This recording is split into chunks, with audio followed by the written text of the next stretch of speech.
مقصد یہاں آنے کا میرا یہ ہے کہ میں پاکستان تحریک انصاف کا دیم رستو ڈویژن کا وائس پریزیڈنٹ ہوں، لیکن اس وقت پورے پاکستان میں ری آرگنائزیشن ہو رہی ہے، اسٹرکچرنگ ہو رہی ہے، تو میں پاکستان تحریک انصاف کا پریزیڈنشل کینڈیڈیٹ ہوں۔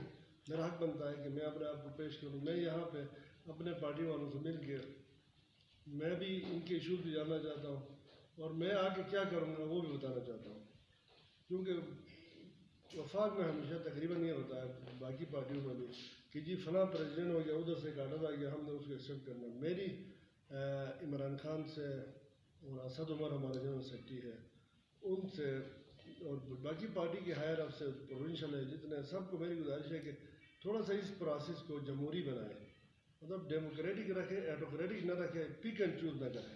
اس سے لیڈرشپ ڈیولپ نہیں ہوگی کہ جی فلاں بندے کے ساتھ کسی کا تعلق ہے تو وہ اپنے بندے کو اٹھا کے پریزیڈنٹ بنائے گا، یا اس کے بعد کوئی اور انفلوئنس کوئی چیز ہو، تو اس سے پارٹی خراب ہوگی۔ جنہوں نے قربانیاں دی ہیں ان لوگوں کو آگے کریں، جو آگے والنٹیئرلی آنا چاہتے ہیں ان کو بھی آگے کر لیں۔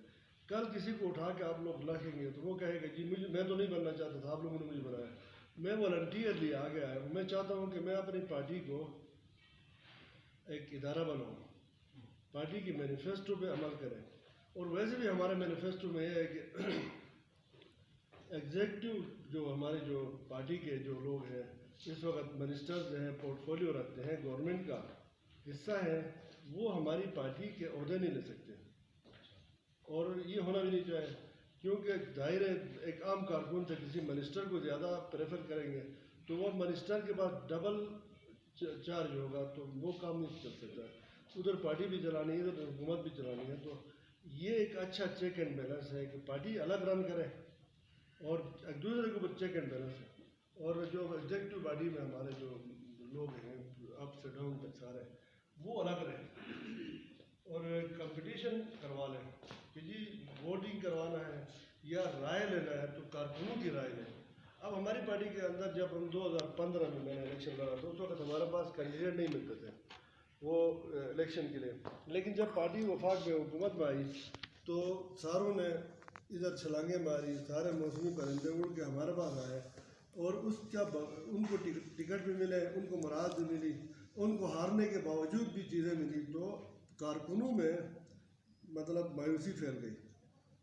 اب یہ طریقہ کار بالکل ٹھیک نہیں ہے۔ عمران خان نے خود اس چیز کو مانا ہے کہ جی جو لوٹوں کو لا کے ٹکٹ دیا تھا، جو نظریاتی لوگ نہیں تھے، پنجاب میں انہی کی وجہ سے مار کھائی، وفاق میں انہی لوٹوں کی وجہ سے مار کھائی، گلگت بلتستان میں بھی ابھی اندر سے کوکنگ ہو رہی ہے۔ کل خدا نہ خواستہ اگر پارٹی کو مضبوط نہیں کیا گیا، پارٹی کے فیصلے بند کمروں میں کیے گئے اور زوم پہ کیے گئے، تو میرے خیال میں پارٹی بہت نقصان اٹھائے گی۔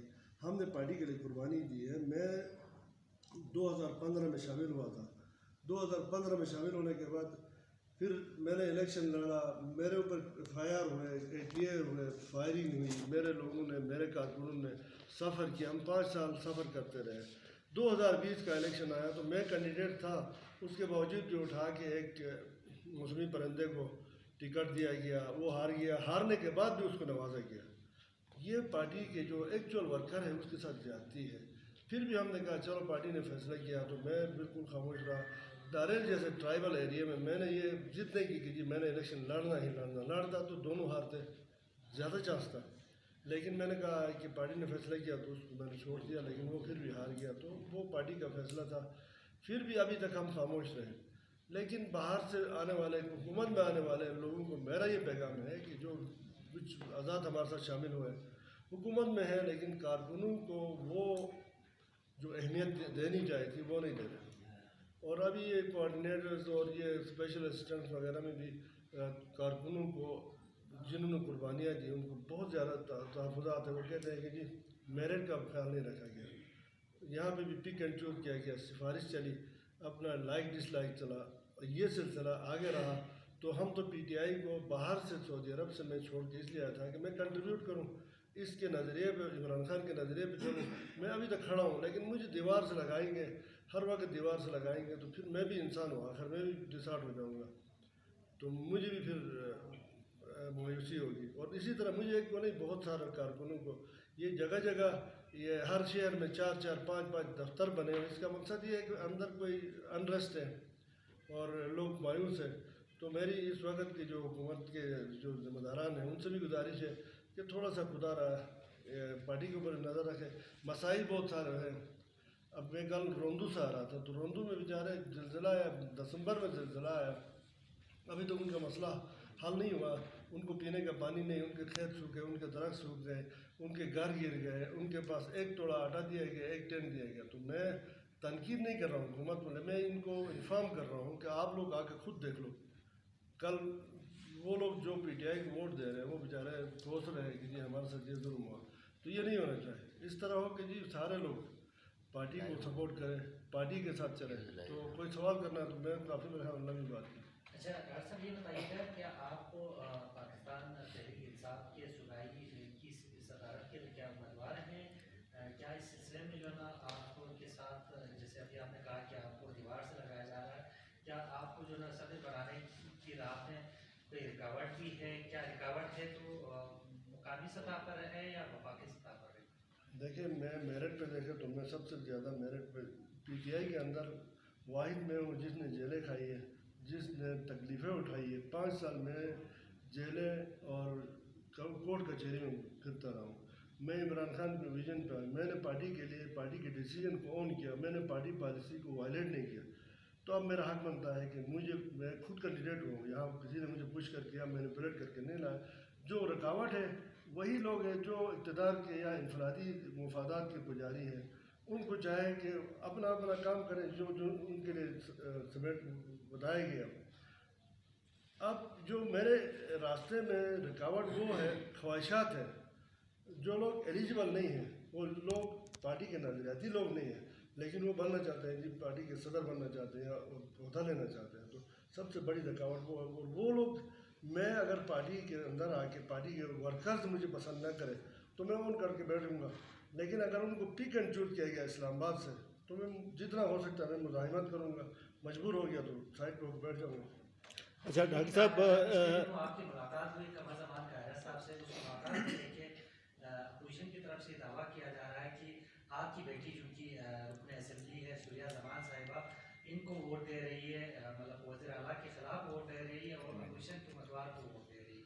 تو کیا مطلب کہنا پسند کریں گے کہ جو ممکنہ عدم اعتماد ہے اس کو آپ سپورٹ کریں گے, وزیر اعلیٰ کو جو ہے نا آپ کو ڈی گریڈ کرنے کے لیے, ان روز تبدیلی کے لیے یا حکومت کی تبدیلی کے لیے؟ آپ مجھے جواب دیں. آپ نے ایک سوال کیا, بہت اچھا سوال کیا. یہ ہر بندہ کہتا ہے کہ آپ قمر زمان قاہرہ سے کیوں ملیں. تو قمر زمان قاہرہ گلگت بلتستان کا وزیر ہے, ایڈوائزر ہے, ذمہ دار ہے. وفاق سے جو فیصلے ہونے اس کے تھرو ہونے ہیں, قمر زمان قاہرہ کے تھرو. تو میرا جھگڑا ہوا تھا, کوئی ایشو ریز ہوا تھا میں اور آئی جی پی کے درمیان. میں قمر زمان قاہرہ کے پاس اس آئی جی پی کی شکایت لگانے گیا تھا. تو لوگوں نے فوٹو نکالا, لگایا, اور ہر ایک نے اپنا تبصرہ کیا. تو میں ہر ایک کو ایکسپلینیشن دینے کا وہ نہیں تھا. دوسری بات یہ کہ وہ قمر زمان قاہرہ کہ کوئی انڈیا کا منسٹر نہیں تھا, کوئی چائنا کا نہیں تھا, کوئی یو ایس اے کا نہیں تھا, کہ میں نے کوئی غداری نہیں کی ہے. وہ ایشوز ہمارے اس کے تھرو حل ہونے ہیں. تو ظاہر ہے آئی جی پی ایشو نہ ہو تو 10 اور ایشوز تھے. اور یہاں کی فرسٹریشن بتائی, میں نے کہا یہ ایٹیچیوڈ, یہ مینٹلٹی گلگت بلتستان کے نوجوانوں میں فرسٹریشن پیدا کر رہی ہے, اسی لیے میں ملا تھا. اور جہاں تک دوسری بات ہے کہ میری بیٹی وہ میرا ملنا میرا ذاتی مسئلہ تھا. میں بیٹی سے پوچھ کے یا میں اس کا ووٹ بیچنے کے لیے نہیں گیا تھا, یہ غلط بات ہے. میری بیٹی پارٹی کے ساتھ کھڑی ہے, پارٹی کے ساتھ ہم کھڑے ہیں, عمران خان کے ساتھ کھڑے ہیں, ہم ووٹ بھی پی ٹی آئی کو دیں گے, لیکن نااہل لوگوں کو نہیں دیں گے. جو پرفارمنس دکھائے گا, جو اچھا کام کریں گے, گلگت بلتستان کے ایشوز حل کریں گے, تو ہم ان کے ساتھ کھڑے ہوں گے. اگر پارٹی کے اندر فیصلہ ہوتا ہے کہ جی فلاں بندہ نااہل ہے, دوسرے بندے کو کیا جائے, اس وقت ہم انشاءاللہ پارٹی کے ساتھ فیصلے کے ساتھ چلیں گے. اور یہ غلط بات ہے کہ جی آپ نے فلاں کو ووٹ دیا, یہ تبصرے لوگ اننیسیسری تبصرے, بلا تحقیق تبصرے لوگوں کے. اچھا یہ جو صوبائی حکومت ہے آپ کی, اس کی کارکردگی کے حوالے سے آپ بتائیں کہ آپ اس سے مطمئن ہیں. ایک یہ دوسرا ایک عدم اعتماد کی تحریک کے حوالے سے بھی باتیں چل رہی ہے. تو آپ ان ہاؤس تبدیلی کے حق میں ہیں, کیا آپ اس چیز کو سپورٹ, اور کیا آپ سمجھتے ہیں کہ اس موجودہ سی ایم کو ہٹ جانا چاہیے؟ یہ جو آپ ہمارے کارکردگی کے حوالے سے, جب پچھلے دنوں تک, جب تک عمران خان وفاق میں تھے,